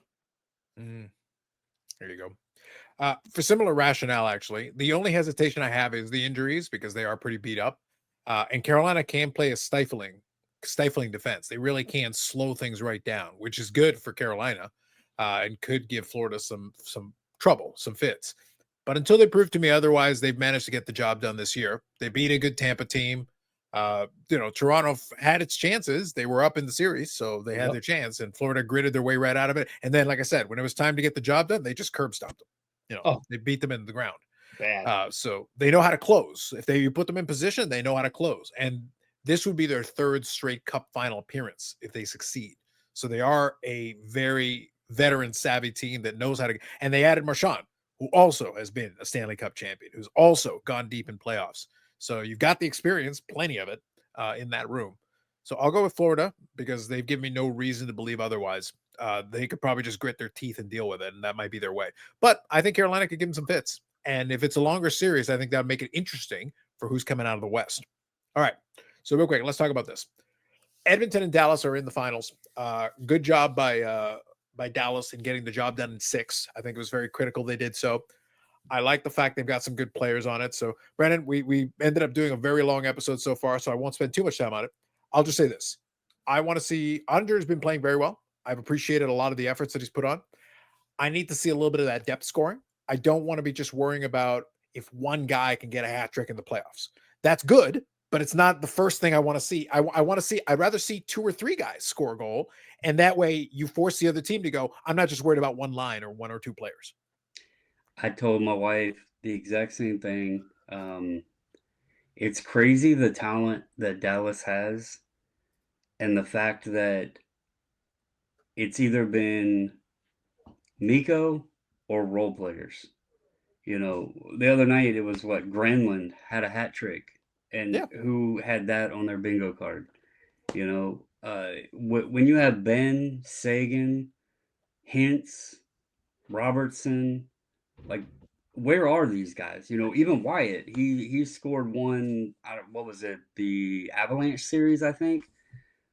There's too much talent there that isn't scoring, and it's like if there's not one guy that's on that night, the team is just they're getting blanked. I mean, what game was it? Game 5, they lost 4-0. You know, so it's either all one guy or nothing. It's what it feels like. So I'm with you. They need to step it up. They've made it this far, limping through. The first round was tough with the injuries, but there's no excuses now. This is the 3rd year in a row that they've now made the conference finals, and they need some of these guys to step up. And you know, we got a rematch with Edmonton, and was it 7 games last year? I Edmonton winning believe 7. I can't remember off the top of my head. there were 7 in the finals. I think it might have been 6 in the Western Conference. I know it was a good series. I think we actually had the series lead. Yeah, on that part, yes. But I think it was 6 rather than 7 for last year. I'll double check. Yeah, so it's 42. It was 4 games to 2. Okay. Yeah, so I mean, I don't know. We got to do something. This is 3rd year, 3rd time's a charm. We have the talent. We have, you know, it's time to go out and do it. Yep. I think what it's going to come down to, and this is important, I'll throw this out there. My opinion is simply this. I think they're probably going to have to play as well as Ottinger has played. I think they're going to have to play at least 1 or 2 games where they may have to score more than 3 goals because Edmonton has more than enough firepower to be able to do that. So it's not going to be, I'm not looking at games that are going to be 2-1 or 1-0. If that's your plan is to try to win the games 2-1, 1-0, you're probably in trouble. You're probably going to have to win it, play a game or 2 that's like 5-4, something to that effect, where you're just going to have to score 5 goals. And that means that you can't just rely on Rantanen. You can't just rely on somebody randomly stepping up for a game. You're going to need some of those other guys to score a couple of goals here. I don't need, we joke about Robertson. I don't need him to sit there and score 3 goals, but I like to see him score a goal or 2 in a game where then Rantanen maybe scores, then somebody else scores, and there's 4 goals. There you go. That would be enough. It can be any combination of players you want. I don't care, but I just want to see more than one name, and I got to see a mix of players because that's your best bet. Otherwise, you're going to see McDavid and Draisaitl, but some of these other guys can chip in with some scoring as well. The one hope I have, and you know, I don't want to jinx anything, but I'm hoping that this last series they looked a little sluggish and guys weren't able to score because they were playing against Hellebuck. I mean, I don't know. We talk about the Toronto misery. How is Winnipeg? I don't think they won a road playoff game, what they say, since like 2023 or something like that. And he can't win on the road. So that's gotten into his head. So you know, they're feeling a little bit of their own misery, but they were the number one, you know, overall team in the NHL. Hellebuck, they said, is going to get the Vezina and maybe the Conn Hart, Smythe or whatever. Hart Trophy. The MVP trophy. There's a lot of Yeah. trophies in hockey. I'm trying to There learn. are. But that dude is big. You were talking about, you know, throwing some football players in. You look at him and he's like on his knees and is like still blocking the whole damn net. So I think the league needs to put a size restriction on the goalies. That dude is a giant. But anyway, So, I don't know. You guys picking Dallas? So I'm going to pick the homer pick. I'm not super confident in it, but I'll go with. I think it's going to be a good with, series, but they're going to have Dallas? to fight. Brandon, you want Dallas? Yeah. I got Dallas too. Okay. Because I will never root for Peter Klima's team. I think that's a valid reason. It's a valid rationale. So I think that works. So we'll stop it at that for now. We'll come back to it. We'll have a chance next week to talk a little bit about it. We'll have some games under our belt and see how things are looking, and we'll follow up on that. So hopefully, folks, if you stick around to the very end, hopefully you enjoyed. The hockey's was a little truncated because we had other. If you were able to make it to the end without having to piss your pants or something. Listen, go. I was just impressed that we were able to do it without our internet getting randomly turned off by forces beyond our control. You know, there may have been people out there with powers that could have done such things. Who knows? Who knows? It's wild and scandalous. Anyway, so that's it. Community post will be there for the silly card of the week. We'll have that on there. Thank you to AMG for supporting. Brandon, Bobbles and Baller Cards, known associated 540 Flips. Eric Sanderson to Orr, your favorite hobby influencer. No, I'm not. And man who tells us all about the hobby goatums. No, I'm like 6,000 something. I said no. Yeah, not even close. And personal arch nemesis of Dr. Jimbo Beckett. The war begins. What have you done for me lately? Wow. Scandalous. You sold your company. You sold your company. Fine. You went home. You took your millions or whatever. The company is in a complete embarrassment and is destroying the hobby. So thanks a lot. So Brandon, I was going to ask if you wanted to say anything else scandalous to close it off, but it's done. We did it. All right. Make sure to hit the like button. I got to see if I can clip some of this shit because I think there's some social media. Chef's kiss gold in them Bar Hills. Nobody cares. I'm like 6,000 something. Nobody cares what I have to say. We'll see about that. We'll find out. I look forward to the correspondence. Hit the like button so that Eric pays for it. And we might need it for lawyers' fees. There could be a lot of things going on. Could be crazy out here. That's it for us. Catch you in the next one.